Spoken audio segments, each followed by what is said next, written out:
Unilever's Jope. Thank you so much for joining me. So these results, slowest quarterly growth in a decade, even though the fourth quarter you were up slightly on sales. I think the most interesting thing out of this report was the strategic review of your tea business. What are you going to be doing with it? Is this going to be something like when you spin off spreads? That's going to be like the similar strategy? Yeah. So first of all, on our results, we grew 2.9%, which you're right, was just outside the low end of our range, but we had a very strong delivery on margin, on earnings per share, and on cash. When we had our Capital Markets Day in November, we announced that we were going to do a portfolio review, take a good look at all the different parts of the business. And as a result of that, today we're announcing a strategic review of our tea business. It's too soon to say exactly what that will entail.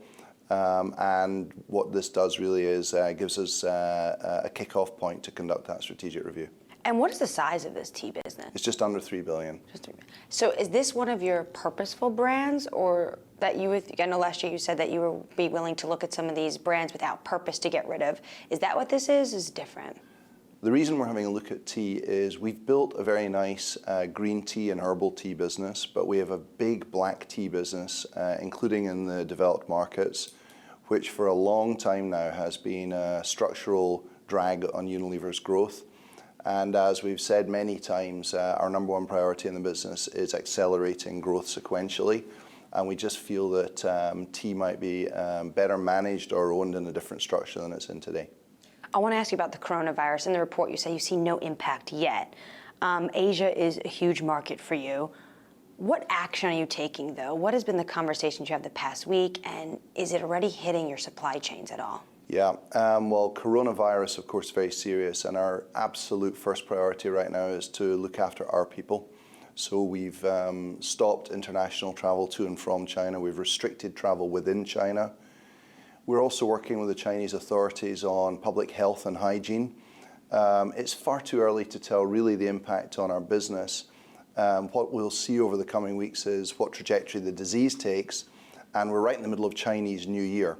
One thing's for sure, though, we have a big food service business, and I anticipate that that will be impacted because people are eating out in restaurants much less. I think during February we'll start to see what trajectory the disease takes, but also what business impact it has.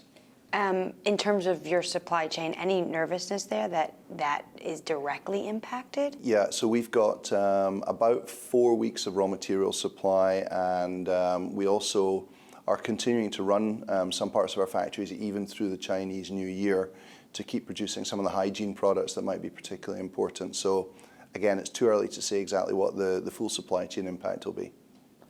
Jeffrey said Unilever recently, their low valuation is an invitation to activists. How worried are you about that statement? Our everyday mantra is to come to work and focus on our stakeholders. And by that we mean our consumers, our customers, our employees, the communities that we do business in, and the environment. The best way to make sure that we remain a valuable business for our current owners, our current shareholders, is to keep pounding out good operational performance on the business, and that remains our focus. What about brands you're going to be adding to the roster this year? I know you like these brands that are, quote, purposeful. Yeah. What are we going to see from that environment in 2020? So in our Capital Markets Day, we said that we were going to moderate the rate of acquisitions in the business. What we're looking for are spaces where we see high growth potential into the future, where we can bring technology and marketing know-how, where we can leverage our strong emerging markets footprint. We're especially focused on premium beauty and skincare as an area of our portfolio that we would like to grow.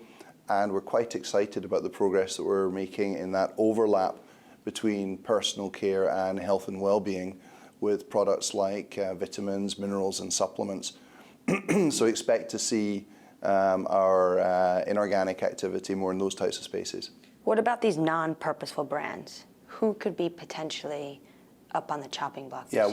We think the vast majority of our brands, we've made tremendous progress actually putting purpose into our brands.